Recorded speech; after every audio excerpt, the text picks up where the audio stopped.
பிதாவாகிய தேவனையும் ஆண்டவராகிய இயேசுவையும் அறிகிற அறிவினாலே கிருபையும் சமாதானம் பெருகுவதாக. இந்த நல்ல நாளிலே கர்த்தருடைய பிரசன்னத்திலே உங்கள் யாவரையும் வாழ்த்துவதில் மகிழ்ச்சி அடைகிறேன். இந்த செய்தியை கேட்கிற நீங்களும் ஆன்லைன் மூலமாய் கேட்க இருக்கிற தேவனுடைய மக்களும் நிச்சயமாகவே ஆண்டவருக்குள் ஆசீர்வாதமாய் இருக்க தேவன் தாமே உதவி செய்வாராக. இன்றைக்கும் கர்த்தருடைய செய்தியின் தலைப்பாக To whom God shows His glory. தேவன் தமது மகிமையை யாருக்கு காண்பிப்பார்?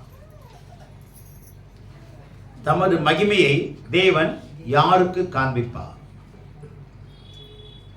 இந்த செய்தியை தலைப்பாக யோவான் 2ஆம் அதிகாரம் 11ஆம் வசனத்தை வாசிப்போம். இவ்விதமாக இயேசு இந்த முதலாம் அற்புதத்தை கலிலேயாவில் உள்ள கானா ஊரிலே செய்து தம்முடைய மகிமையை வெளிப்படுத்தினார். அவருடைய சீஷர்கள் அவரிடத்தில் விசுவாசம் வைத்தார்கள். சரி, கவனிங்க. தம்முடைய மகிமையை வெளிப்படுத்தினார். இந்த வார்த்தை மிகவும் ஆழமான வார்த்தை. கடவுள் அரூபியாய் இருக்கிறார், ஆவியாய் இருக்கிறார், அவர் வெளிச்சமாய் இருக்கிறார். மகிமைக்கு இன்னொரு பேரு மிகப்பெரிய பிரகாசம்.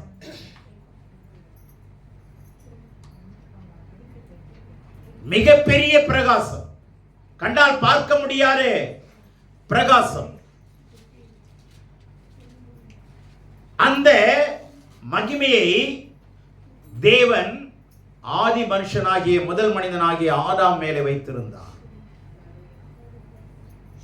அவருடைய மகிமையை வைத்திருந்தார். He is full of glory. அவன் முழுவதும்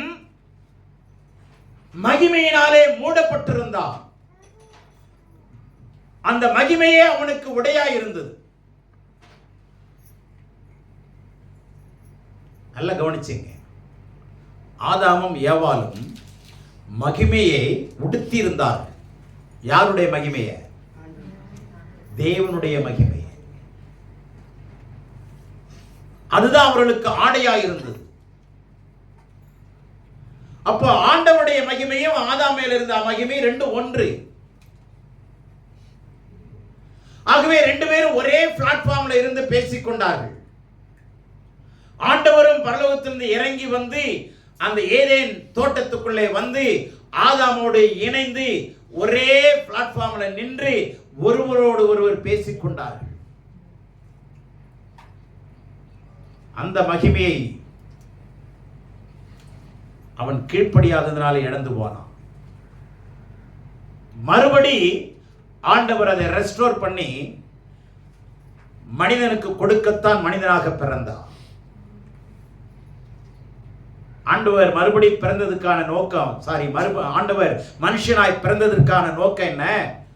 இழந்து போன அதிகாரத்தையும் ஆளுகையும் மகிமையும் வெளிச்சத்தையும் மறுபடி அவனுக்கு கொடுக்கத்தான் மனுவாக பிறந்தார்.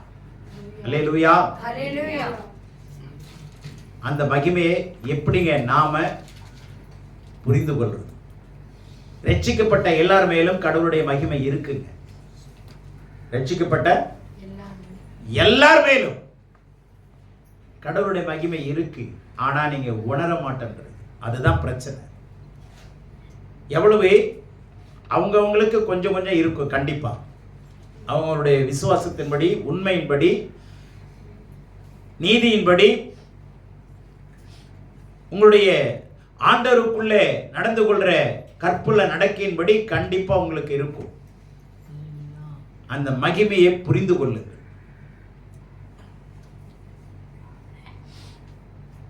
அந்த மகிமையின் வெளிச்சம் இருக்கே, அதுதான் இருளிலே பிரகாசிக்கும். ஆமென். அந்த வெளிச்சத்துக்கு முன்னாடி இருள் நிற்க முடியாது. இருளின் பிரச்சனைகள் நிற்க முடியாது. அந்த வெளிச்சத்துக்கு முன்னாடி பிசாசு நிற்க முடியாது. பிரச்சனைகள் நிற்க முடியாது. அந்த மகிமைக்கு முன்னாடி யாரும் நிற்க முடியாது.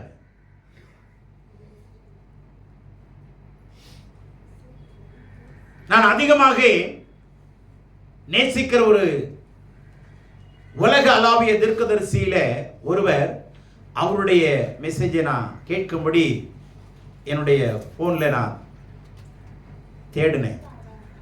அவர் பேசுனதும் நம்ம 31ஆம் தேதி பேசுனதும் ஒரே லைன்ல இருந்து. தேவனுக்கு மகிமை உண்டாவதாக. அல்லேலூயா. இந்த ஆண்டுல கடவுள் நம்மளை சுத்திகரிப்பாரானா அந்த மகிமை ரெஸ்டோர் ஆகும். ஆமென். அந்த செய்தியை தொடர்ந்து உங்களோட பேசுறேன். கடவுள் நம்மை சுத்திகரிப்பாரானால் இழந்த மகிமையை திரும்ப நாம் என்ன செய்வோம்? பெற்றுக்கொள்வோம். இஸ்ரவேலை விட்டு மகிமை விலகி போயிற்று என்று பார்க்கிறோம். ஆனால் மறுபடியும் அந்த மகிமை என்ன செய்தது? இஸ்ரவேல் ஜனங்களை மூடினது. நம்ம மனம் திரும்பும் பொழுது, நாம் ஒப்பு கொடுக்கும் பொழுது உங்க மேல ஒரு மகிமை இருக்குங்க. விசுவாசிங்க. என் மேலே தேவனுடைய மகிமை இருக்கிறது. என் மேலே தேவனுடைய மகிமை இருக்கிறது. சொல்லுங்க, என் மேலே தேவனுடைய மகிமை இருக்கிறது. என் மேலே தேவனுடைய மகிமை இருக்கிறது. ஆமாங்க, நீங்க உணரனாலும் இருக்கும். ஆனா என்ன அப்படின்னா, உதாரணமா சொல்றேன், இந்த ஸ்ட்ரீட் லேம்ப்ல ஸ்ட்ரீட் லைட் இருக்கு பார்த்தீங்களா, அதுல சில டூம் வச்சு லைட் எல்லாம் போடுவாங்க தெருவில். கொஞ்ச காலம் கழிச்சு பார்த்தீங்கன்னா அந்த டூமுக்குள்ள, அந்த பிளாஸ்டிக் டூமுக்குள்ள சின்ன சின்ன குச்சி, வைக்கோல், அது இதெல்லாம் கொண்டு போய் குருவி என்ன பண்ணிடும்? உள்ளுக்குள்ள வச்சு ஃபுல்லா நிரப்பிடும். ஆனா லைட்டை போட்டால் லைட் எரியும். ஆனா வெளிச்சம் கீழே வராது. எத்தனை இடத்துல இருட்டா இருக்கும் பார்த்தீங்களா? ஆனா மேலே பார்த்தீங்கன்னா எரியும், கீழே பார்த்தா இருட்டா இருக்கும். இது மாதிரி கடவுள் வச்ச வெளிச்சத்தை பிசாசு ஒரு நாள் அணைக்க முடியாது. கடவுள் உங்க உள்ளத்துல ஏற்றின விளக்க ஒரு நாளும் யாராலையும் அணைக்கிறதுக்கு அதிகாரம் இல்லை, அணைக்கவும் முடியாது. Nobody can put off. அணைக்கவே முடியாது, அணைக்கவும் முடியாது, அவிக்கவும் முடியாது, மறையவும் மறையாது. ஏன்னா ஆனா என்ன செய்ய முடியும்? மறைக்க முடியும். என்ன செய்ய முடியும்? மறைக்க முடியும். அந்த மறைக்கிற குச்சி கோலுதான் நம்மளுடைய அலட்சியம், சோம்பல், ஜெபம் பண்ணாம இருக்கிறது, துதிக்காம இருக்கிறது, சரியான நேரத்தை கடைபிடிக்காமல் இருக்கிறது, ஒழுக்கத்தை விட்டுறது. இதெல்லாம் இந்த குச்சிக்கோல். இதெல்லாம் சேர்ந்து இந்த வெளிச்சத்தை என்ன பண்ணிடுது? சொல்லுங்க, மறைச்சிருது. ஆனா உள்ள எரிஞ்சிட்டு இருக்கு. உள்ள என்ன பண்ணிட்டு இருக்கு? எரிஞ்சிட்டு இருக்கு. தேவரின் விளக்கை ஏற்றுவே, என் இருளெல்லாம் வெளிச்சமா. வெளிச்சம் இருக்குங்க உங்களுக்குள்ள. எப்ப ரட்சிக்கப்பட்டீங்களோ அப்பவே உங்க உள்ளத்துல ஒரு திரியை எரிய விட்டுட்டார். அந்த எரியிற திரியை ஒரு மனுஷனும் அணைக்க முடியவே முடியாது. இந்த விளக்குக்கு பேரு தாங்க அணையா விளக்கு. இந்த விளக்குக்கு பேரு தான். ஆனா இந்த விளக்கு எரியுது, வெளிச்சம் தெரியல. ஆனா இந்த வருஷத்துல மத்தேயு 20:12 கொஞ்சம் வாசிக்கும்படி விரும்புறேன். மத்தேயு 12:20. நெறிந்த நாளை முறியாமல். 12:20. அவர் நியாயத்திற்கு ஜெயம் கிடைக்க பண்ணுகிற வரைக்கும், அவர் நியாயத்திற்கு ஜெயம் கிடைக்க பண்ணுகிற வரைக்கும் நெறிந்த நாணலை முறியாமலும் மங்கி எரிகிற திரியை அணைக்காமலும் இருப்பார். நெறிந்த நாணலை முறிக்காமலும் மங்கி எரிகிற திரியை அணைக்காமலும் இருப்பார். மங்கி எரிகிற திரின்னு இருக்கு பார்த்தீங்களா? சரியான மொழிபெயர்ப்பு இல்லைங்க. என்ன மொழிபெயர்ப்பு தெரியுமா? எரிஞ்சு ஒரு திரி எரியுதுன்னு வச்சுங்களேன், எண்ணெய் இல்லாம எரிஞ்சு ஆஃப் ஆயிடும் பார்த்தீங்களா? எரியுது நின்னுடும். ஆனா என்ன நடக்கும்? அந்த திரியில இருந்து என்ன பண்ணும்? புகையும். அப்புறம் அணைஞ்சு போயிடும். அணையறதுக்கு முன்னாடி லைட்டா என்ன பண்ணிட்டே இருக்கும்? புகை வந்துட்டே இருக்கும். அணைய போகுதுன்னு அர்த்தம். அந்த புகை வர நேரத்திலையும் மறுபடியும் அந்த திரியை எரி வைக்கிற தேவன் நம்முடைய தேவன். மங்கி எரியிற திரி இல்ல, அணைஞ்சி புகஞ்சி அமைய போது, அவ்வளவுதான் முடியுது. அப்ப ஆரம்பிக்கிறவர் தான் நம்முடைய தேவன். உன் நியாயத்திற்கு ஜெயம் கிடைக்க பண்ணுகிற வரைக்கும் நெறிந்த நாணலை முறிக்காமல். நம்மளாம் ஒரு நாணல் மாதிரி, அப்படி அமுக்குனா மடமடன்னு முறிஞ்சிரும். நம்மளை அப்படி பண்ணினார்னா முறிஞ்சு போயிடுவோம், ஒன்றும் இல்லாமல் போயிடுவோம். ஆண்டவர் நம்ம ஏழை இறக்கம் வச்சிருக்கிறார். முறிக்காமல் எரிந்து புகைந்து கொண்டிருக்கிற திரியை முற்றிலும் அணைச்சு ஒன்றும் இல்லாம பண்ணாதவர், மறுபடி எரிய வைக்கிறவர் தான் நம்முடைய தெய்வம். அல்லேலூயா. கை தட்டுங்களா ஆண்டவர்.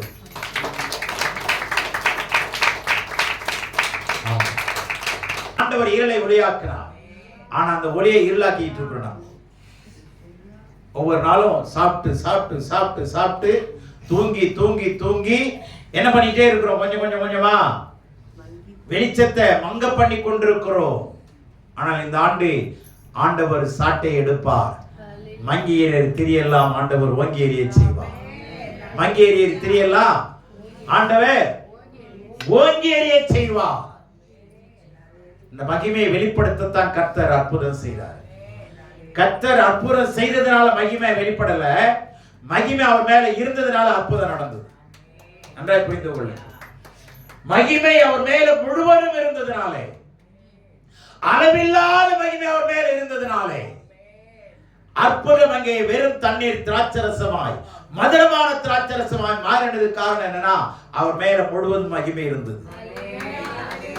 இப்ப கொஞ்சம் மகிமை இருந்ததுனால நாம மூலமா கடவுள் அற்புதம் செய்யறாரு, நம்ம வீட்டுல அற்புதம் செய்யறாரு, ஜெபிக்கிறத கேட்கிறாரு, ஜெபத்தை தள்ளாமலும்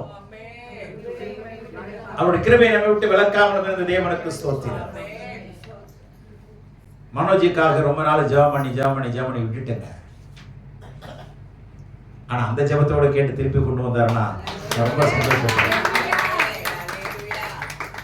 100 பேரை கொண்டு வந்த மாதிரி நான் ஒரு சந்தோஷப்படுறேன். எந்த ஒரு கெட்ட பழக்கம் இல்லாத ஒரு பையன், ஆண்டவர் அவனை ஆசீர்வதிப்பார். அல்லேலூயா.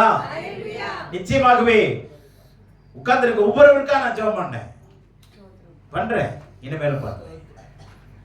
உங்க மேல ஒரு மகிமை வச்சிருக்கிறார். உங்க மேல ஒரு மகிமை உண்டுங்க. அந்த மகிமையை இழந்துடாதீங்க. உங்க மேல கடவுள் உங்களை நம்பி ஒரு மகிமையை வச்சிருக்கிறார். அந்த மகிமை எப்படி கிடைக்குங்கிறத டக்கு டக்குன்னு பார்ப்போமா? நேரம் இல்லை. யாத்திராகமத்தின் புஸ்தகம் 33ஆம் அதிகாரம் 16ஆம் வசனத்தை வாசி. யாத்திராகமம் 33:16. எனக்கும் உமது ஜனங்களுக்கும் உம்முடைய கண்களிலே கிருபை கிடைத்தது என்பது எதினால் அறியப்படும்? நீர் எங்களோட வருவதினால் அல்லவா?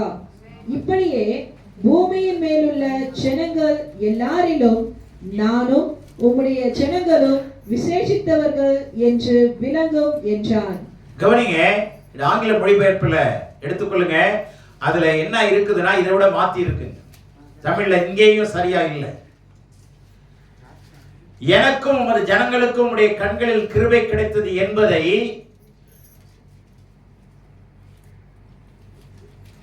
எதினால் அறியப்படும் என்ற வார்த்தை வேற மாதிரி இருக்கு. எப்படி இருக்கு தெரியுமா? எனக்கும் என் ஜனங்களுக்கும் உடைய கண்களில் கிருபை கிடைத்தது என்பதை நாங்கள் கண்டுபிடித்ததினால். உம்முடைய கண்களில் எங்களுக்கு கிருபை கிடைத்தது என்பதை கண்டுபிடித்ததால் எங்களுக்கு வித்தியாசத்தை காண்பீங்க. எங்களுக்கு வித்தியாசத்தை காண்பீங்க. நோவாவுக்கு கர்த்தருடைய கண்களில் தயவு கிடைத்ததுன்னு பார்க்கிறோம்ல, கிருபை கிடைத்ததுன்னு. நோவா கர்த்தருடைய கண்களில் கிருபை கிடைத்தது என்பதை கண்டுபிடித்தான். You have to find out. அங்க என்ன இருக்கு தெரியுமா? For thou hast found grace, thou hast found grace in my sight. என்னுடைய கண்களிலே உனக்கு நீ தயவு இருக்கிறது என்பதை கண்டறிந்தாய், கண்டுபிடித்தாய். கர்த்தருடைய கண்களில் தயவு இருக்குன்னு கண்டுபிடிக்கிறவங்க தாங்க முதலாவது. அவங்களுக்கு ஒரு பெரிய ப்ராஜெக்ட் ஆண்டவர் தருவார். முதலாவது அவருடைய கண்களில் தயவு இருக்கிறது என்பதை கண்டுபிடிக்கணும்.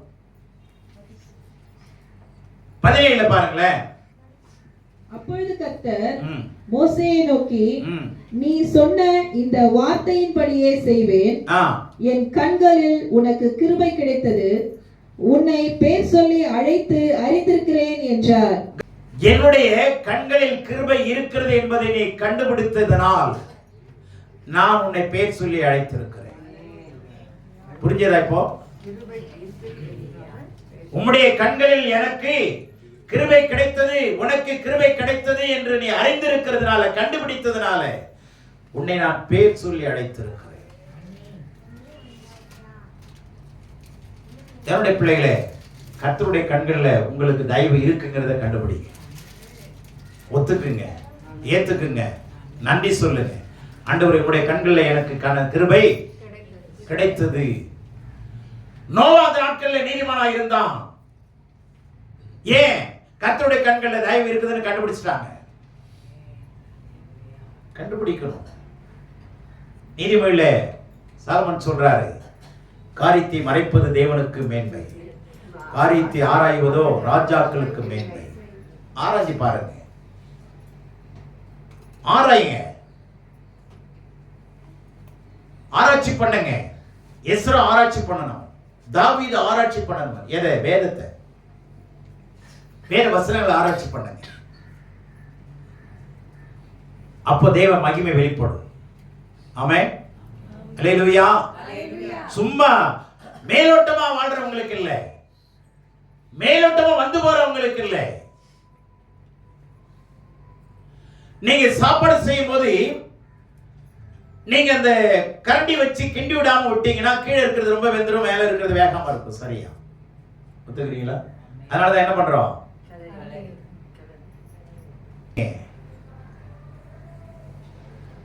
தேவனுடைய பிள்ளைகளே, உங்களுக்குன்னு ஒரு கோல் இருந்ததுன்னா ஆக்ஷன் இருக்கும். வாலிபாலுக்கு ஒரு கோல் இருக்கு அல்லது ஃபுட்பாலுக்கு ஒரு கோல் இருக்குதுன்னா அது அடிச்சு அந்த கோலுக்குள்ள தள்ளுனா பாயிண்ட்.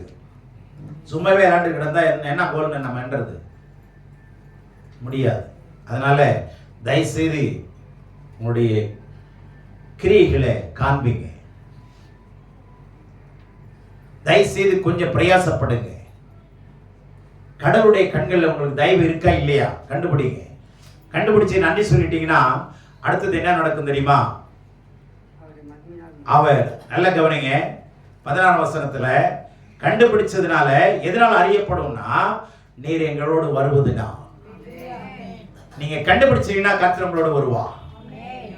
கண்டுபிடிச்சிட்டீங்கன்னா கர்த்தர் என்ன பண்ணுவாரு? அவர் என்னை நேசிக்கிறாரா இல்லையோ, இந்த வருஷத்துல என்னை விட்டுருவாரா இல்லையோ, ரொம்ப கஷ்டம் சகிச்சிட்டேன். இந்த மாதிரி இருமனம் உள்ளவர்களை என்னைக்குமே மேம்படுத்த முடியாது. நன்றாக கவனித்துக் கொள்ளுங்க.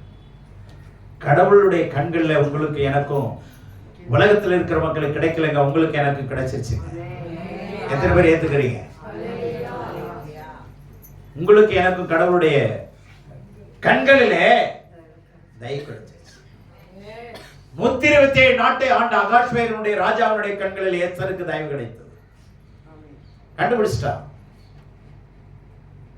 என்னுடைய பிள்ளையே, நீங்க கண்டுபிடிக்காதனாலதான் நீங்க சந்தேகத்தில் வாழ்ந்து கொண்டிருக்கிறீங்க, பிரச்சனையில வாழ்ந்து கொண்டிருக்கிறீங்க. கண்டுபிடிச்சிட்டீங்கன்னா ஸ்ட்ராங்கா நிற்பீங்க.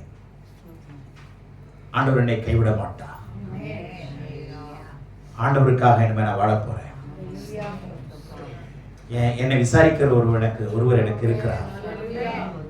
நான் முந்தி வருவேன், எல்லாவற்றுக்கும் முந்தி வருவேன். கர்த்தர் என்னோடு இருக்கிறான், பயப்பட மாட்டேன். மனுஷன் எனக்கு என்ன செய்வான்? தைரியமா இருப்பீங்க. கடவுளுடைய கண்கள்ல, தேவனுடைய கண்கள்ல தயவு கிடைத்தது, கிருபை கிடைத்ததுங்கிறத புரிந்து கொள்ளுங்க, அறிந்து கொள்ளுங்க, உறுதிப்படுத்துங்க, நன்றி சொல்லுங்க. அதுக்கப்புறம் கடவுள் உங்க கூட வராரா இல்லையா பாருங்க. அவர் உயிரோடு எழுந்து சீஷர்கள் எம்மா ஒரு ஊருக்கு நடந்து போகும்போது இயேசு தாமே அவர் கூட நடந்து, அந்த வார்த்தை ரொம்ப அழகா இருக்கு. இயேசு தாமே அவர் கூட நடந்து, அவங்க என்ன ஸ்பீட் போறாங்களோ அதே இயேசுநாதரும் அதே ஸ்பீட்ல போனார். அவங்க கூட நடந்து போனார். உங்க கூட நடப்பாருங்க இந்த வருஷம். ஏன்? not to enhance the glory of God. தேவனுடைய மகிமையை இன்னும் கொஞ்சம் பெருக்க பண்ணும்படி, உங்க மேல இருக்கிற கொஞ்சோண்டு கையளவு மேகம் இருக்கா, கையளவு மேகம் தான் பார்த்தா வேலைக்காரன், அந்த கையளவு மேகம் உங்க மேல இருக்குல்ல, கையளவு மகிமை உங்க மேல இருக்குல்ல, இதை நீங்க விசுவாசி நன்றி சொல்லிட்டே இருக்கு. இந்த மகிமை மேல ஏற ஏற உலகத்துல கடவுளுடைய அற்புதம் நடந்துட்டே இருக்கும். மரித்தவங்கள உயிரோட எழுப்புவான். விசுவாசிங்க, கொஞ்ச நாள்ல கடவுளுடைய மகிமை கர்த்தருடைய பிள்ளைகள் மேல கர்த்தர் நிச்சயமாய் ஊற்றுவார். மாம்சமான யாவர் மேல அவருடைய மகிமை ஊற்றுவார். உயிரோடு ஜனங்கள் எழுப்புவார்கள். நீங்க வேணா பாருங்க. மரித்தவர்களை உயிரோடு எழுப்புகிற காலம் வெகு தூரத்தில் இல்ல, சமீபத்தில் இருக்கு. ஆமென். அல்லேலூயா.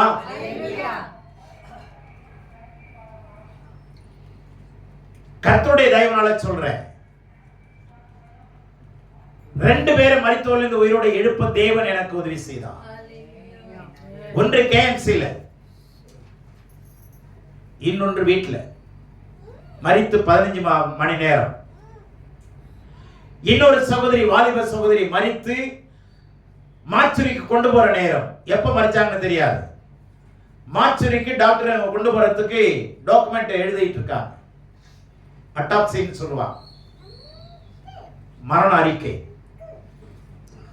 அந்த அறிக்கையை எழுதிட்டு இருக்காங்க, எனக்கு தெரியாது. ஆனா கிட்ட போகும்போதுதான் தெரியுது முகத்தை எல்லாம் மூடிட்டாங்க. அப்பதான் தெரியுது இறந்துட்டாங்க. வேற வழி இல்லை. ஜெபம் பண்ண, முதல் தர ஜெபம் பண்ண, ஒன்றும் நடக்கல. எல்லாரும் நீ வேடிக்கை பார்க்குறாங்க, என்ன பண்ண போறான் அந்த பையன் அப்படின்னு. ஆண்டவரே, நானும் கேட்டேன், ஆண்டவரே இந்த இடத்துல வெட்கப்படுத்திடாதீங்க, நான் தெரிஞ்சோ தெரியாமலோ வந்துட்டேன், ஆனா நான் இறங்கிட்டேன், இதுல என்னை வெட்கப்படுத்திடாதீங்க, எல்லாரும் என்னை பார்க்குறாங்க ஆண்டவரே. மனசுக்குள்ள ஒரு போராட்டம். கை வச்சு ஜெபம் பண்ணிட்டு கணத்துல ஒன்று வச்சேன். மெதுவாதான், இன்ஸ்டன்டா கண்ணை திறந்தான். ஆண்டவருக்கு நன்றி சொல்லுவோமா? டாக்டர்கள் பயந்து, அதன் பின்னணி எனக்கு தெரியாது. ஆனா என்ன நடந்ததுன்னா, பகல்ல தான் டிஸ்சார்ஜ் பண்ணணும். கவர்மெண்ட் சட்டப்படி கவர்மெண்ட் ஹாஸ்பிட்டல்ல. ஆனா இரவு 12 மணிக்கு வீட்டுக்கு அனுப்பிட்டாங்க. ஏன்?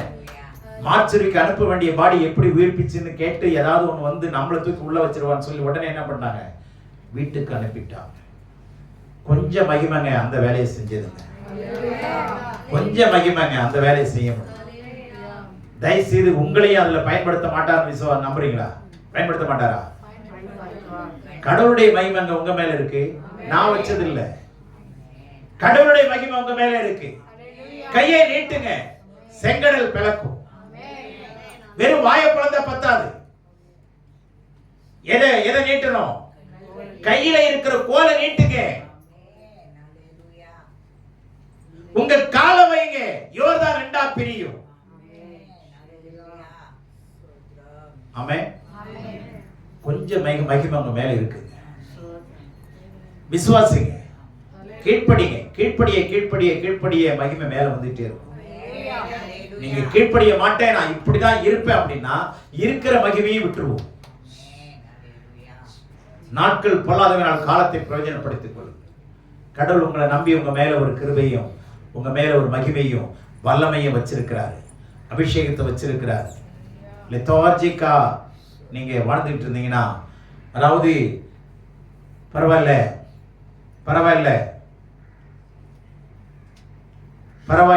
தயவுசெய்து பரவாயில்லைன்னு இருக்காதீங்க. தயவுசெய்து நல்லா கவனிங்க, கர்த்தருடைய வார்த்தையை கவனிங்க. கடவுள் உங்க மேல ஒரு நித்திய மகிமை வச்சிருக்கிறார். நித்திய மகிமை. என் மேல கடவுளுடைய மகிமை இருக்கு. அவர் வச்ச மகிமை. கொஞ்சம் தலைவர் கை வச்சாங்க. வார்த்தையும் செயலும் ஒண்ணாக்குங்க. ஒரு தலைவனுடைய மாண்பு என்ன தெரியுமா? வார்த்தையும் செயலும் ஒண்ணாகும். Words and deeds should go hand in hand.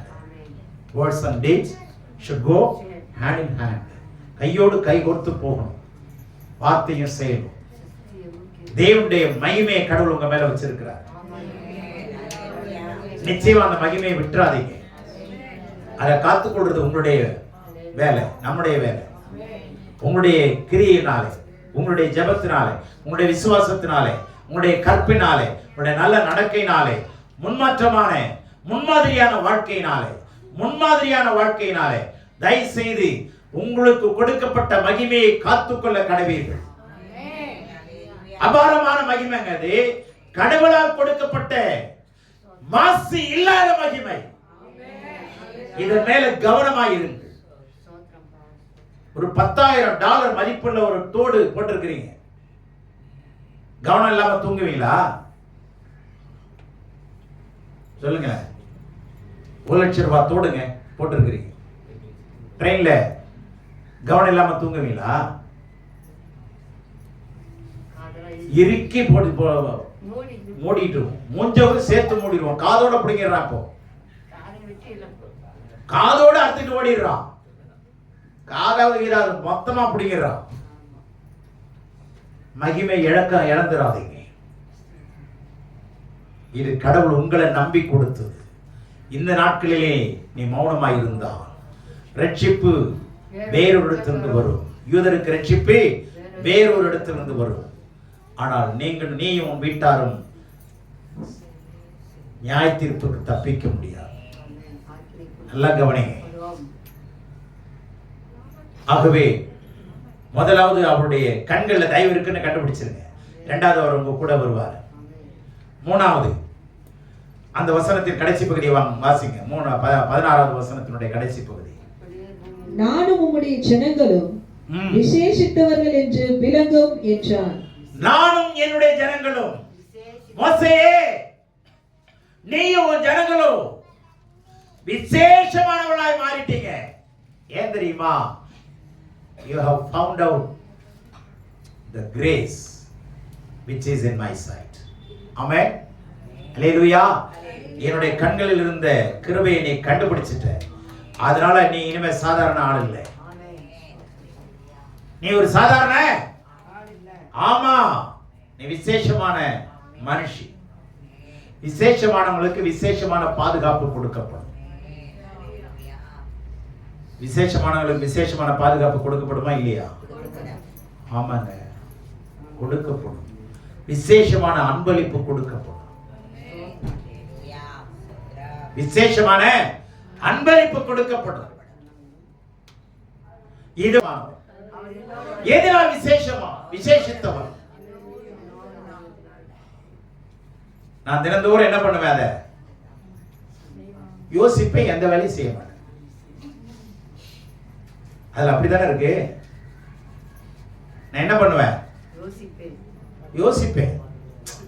ஆஹா, அடேங்கப்பா, இவ்வளவு மகிமை என் மேல வச்சிருக்கிறா. ஓகே, சோதரம் ஆலயத்து போக மாட்டேன். சோதரம் நேரம் இல்ல. சோதரம் ஆண்டவர் எல்லாம் அறிஞ்சிருக்கிறார். எல்லாமே அவருக்கு தெரியும்ல. எனக்கு நேரம் இல்லை. என்ன நான் எப்ப ஏந்திருக்கிறேன்? என் உட்கார்தலை அறிந்திருக்கிறீர், என் படுக்குதலை அறிந்திருக்கிறீர், எழுந்திருக்கிறதை அறிந்திருக்கிறீர். பாதாளத்தில் படுக்க போட்டாலும் அங்கேயே நீங்க வருவீங்கன்னு எனக்கு தெரியும். அதனால நான் வர வேண்டிய அவசியம் இல்லை. பாதாளத்தில் படுக்கப்பட்டாலும் அங்கேயே இருக்கீங்கல்ல, அப்புறம் ஏங்க நான் சபைக்கு வரணும்? இல்லாத விசுவாசம் செத்தது.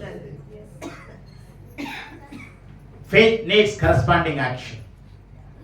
Faith needs corresponding action. விசுவாசம் அதற்கு தகுதியான சரியான கிரியை எதிர்பார்க்கிறது. corresponding action. பேதுரு மாமியார் படுத்திருந்தாங்க ஜுரத்துல. இயேசு போய் கை தூக்குனோட சுகமாயிட்டார். சுகமானவனே என்ன பண்ணாங்க? பணிவிடை இல்ல? ஆமா, இயேசுவுக்கு உடனே பணிவிடை செய்தார். She started to service. Amen. Serve God. Hallelujah. தேவனுக்கு தொண்டு செய்ய, தேவனுக்கு ஊழியம் செய்தார்கள். உடனே எழும்பி கடவுளுக்கு ஊழியம் செய்தார்கள். நாம என்ன பண்றோம்?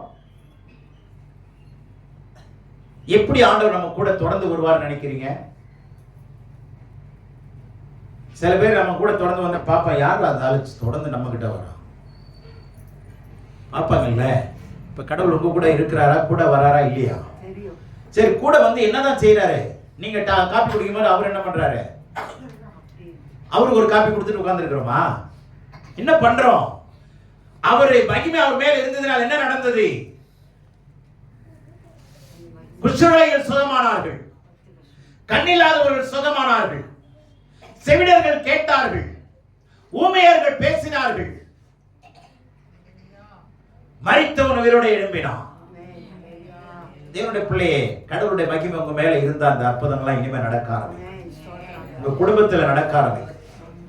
கடவுளுடைய மகிமை என் மேல இருக்கு, கடவுளுடைய மகிமை என் மேல இருக்குன்னு சொல்லிட்டு சோதனை பண்ணிட்டே இருக்கல, உங்க குடும்பத்துல என்ன விதம் நடக்குது பாருங்க.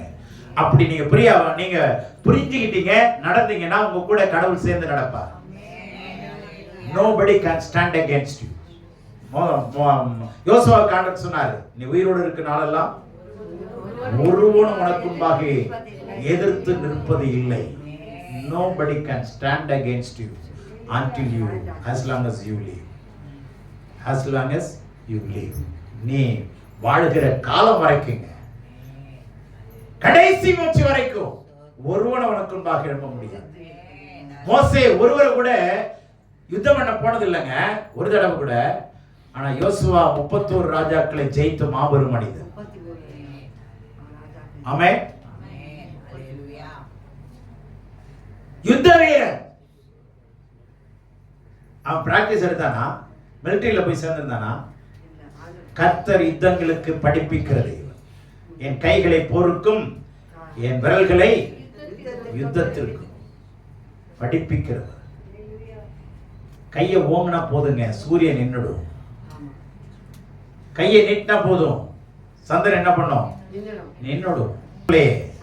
ஆண்டவர் ஏற்படுத்தின சூரியன் சந்திரன் ஓடிக்கொண்டே இருக்கிறது. அவருடைய திட்டத்துக்குள்ள ஓடிக்கொண்டே இருக்கிறது. ஒரு இம்மி அளவு, அதாவது ஃபிராக்ஷன் ஆஃப் செகண்ட் கூட அதனுடைய வேகம் குறையலங்க. இத்தனை ஆண்டு காலமா அதனுடைய வேகம் குறைஞ்சதுன்னா கண்டிப்பா உலகம் தாங்காது. உலகம் தாங்காது. தேவனுடைய பிள்ளைகளே, ஆண்டவருடைய கண்களில் தயவு இருக்குதுன்னா அவருடைய மகிமை எப்படி வெளிப்படும்? யோவான் 11:40 3 விஷயத்தை 2:11 கர்த்தர் தண்ணீரை திராட்சரசமாய் மாற்றின பொழுது அவருடைய மகிமை வெளிப்பட்டது. யோவான் 14:40 ஏசாவை நோக்கி, நீ விசுவாசித்தால் தேவனுடைய மகிமையை காண்பாய் என்று நான் உனக்கு சொல்லவில்லையா என்றார். நீ விசுவாசித்தால் தேவனுடைய மகிமையை காண்பாய். நீ இயேசுவை சீஷர்களை வீட்டுக்குள்ள அழைச்சா உன் தண்ணீர் திராட்சரசமாய் மாறும். தேவனுடைய மகிமையை காண்பாய். உன் வீட்டுக்குள்ள ஊழியக்காரர்களை அழைச்சி அவங்களை விசாரிச்சீங்கன்னா அவங்க மூலமா அவங்க மகிமை வெளிப்படும். அங்க வீட்டுக்குள்ளே மகிமை ஆரம்பித்தது. கடவுளுடைய மகிமை வெளிப்பட ஆரம்பித்தது. உங்க வீட்டுக்குள்ளே முதலாவது கடவுளுடைய மகிமை வெளிப்படும். உங்க வீட்டாரிடத்துல வெளிப்படும். உங்களுடைய குறைவுகள் நிறைவாகும். பொல்லாப்பு நேரிடாது. வாதை உன் கூடாரத்தை அணுகாது. அல்லேலூயா. ஆமா, தேவனுடைய பிள்ளையே, முதல்ல கடவுளுடைய மகிமை உங்க மூலமா உங்க குடும்பத்துல வெளிப்படும். எப்போ? சீஷர்களும் இயேசுவையும் நீங்க அழைச்சீங்கன்னா, கீழ்ப்படுத்தீங்கன்னா, உடனடியான கீழ்ப்படுதல் இருந்ததுன்னா முதலாவது மகிமை. ரெண்டாவது, செத்து 4 நாள் ஆயிடுச்சுங்க லாசரு. அப்ப ஆண்டவர் சொல்றாரு, 3ஆம் வசனத்திலேயே அதை சொல்றாரு. கவனிங்க, மகிமை வெளிப்படும். விசுவாசித்தால் தேவனுடைய மகிமை. விசுவாசிக்கும் போது தேவனுடைய மகிமை வெளிப்படும். 3ஆவது யோவான் 15:8 நீங்கள் மிகுந்த கனிகளை கொடுப்பதினால் என் பிதா மகிமைப்படுவார். நீங்கள் மிகுந்த கனியை கொடுப்பதினால் என் பிதா மகிமைப்படுவார். நீங்க கீழ்ப்படியணும். 2வது விசுவாசிக்கணும். 3வது கனி கொடுக்கணும். மிகுந்த கனி கொடுக்கணும். என்ன? அன்பு, சந்தோஷம், சமாதானம். இந்த கனியெல்லாம் என்ன பண்ணணும்? அதிகமா கொடுக்கணும். அதிகமா கொடுக்கணும். ஆவியின் கனி. நீதியின் கனி. நிறைய கனி இருக்கு. இதெல்லாம் நீங்க உங்களுடைய விசுவாச வாழ்க்கையில வெளிப்படுத்துங்க, ஊழிய பாதையில வெளிப்படுத்துங்க, வீட்டில் வெளிப்படுத்துங்க, ஆவியின் கனியை வெளிப்படுத்துங்க. கீழ்ப்படுதல் இருந்தாவே போதுங்க. வாங்க அப்படின்னா அந்த நேரத்துக்கு வந்துரு. ஏன்னா ஆண்டவர் வரப்போகிறார். எனக்காக உங்களுக்காக நான் கூப்பிடல. கடவுளுடைய நாம மையப்படும். யார் மூலமா? நம்ம ஒவ்வொருவர் மூலமா. இந்த ஆண்டுல குடும்பத்துல ஆரம்பிக்கிறார். நல்லா கவனிச்சுங்க.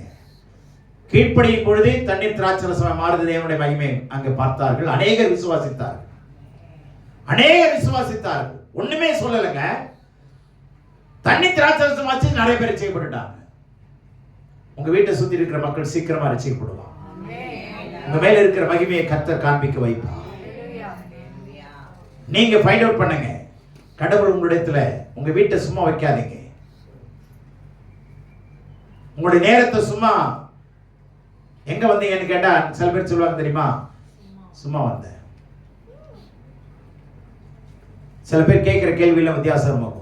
தேவனுடைய பிள்ளையே, நீங்க சும்மா இருக்காதீங்க.